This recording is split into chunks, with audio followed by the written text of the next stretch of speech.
Hey guys, what's up? So Claude's new model just released and my mind is freaking blown away. I gave it certain references. I did not create any design in Figma to actually provide to it. I just went ahead and gave some images from Figma, gave some images from Dribble and stuff along those lines, and just asked it to create a random page that looks really good with, let's say, I think like 8 sections or 7 sections. And then I went ahead and actually just prompted it to make things really unique. Like, check out this WebGL effect it has with the background. So it has a background that's interacting with the cursor, and just even have a look at the glossy cursor that we have here. So the cursor is basically, again, first of all, actually attracting the background, then it's expanding it.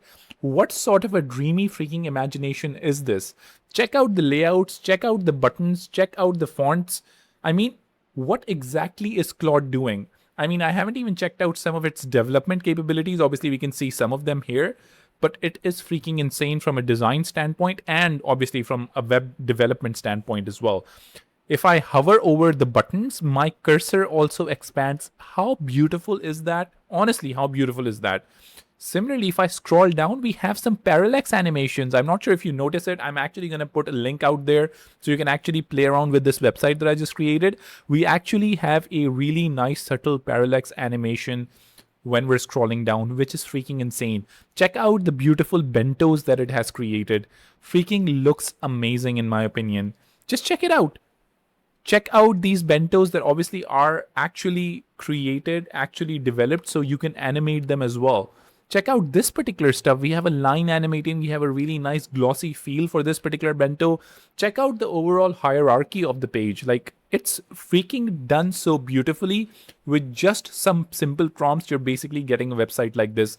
It's freaking insane. Check out this section, check out the blurs in this particular section, check out the parallax animation in this section. What exactly is going on? Can someone tell me how the hell is Claude cooking so much this year? I mean, my mind is freaking blown away, and I'm so excited to see what you guys can actually go ahead and do with it. If you need a tutorial on how to create landing pages like these that look really beautiful in a matter of minutes, definitely let me know in the comments and I can consider that as a YouTube video. But man, am I so freaking impressed at the capability that we're actually achieving now with these models. It's freaking off the charts.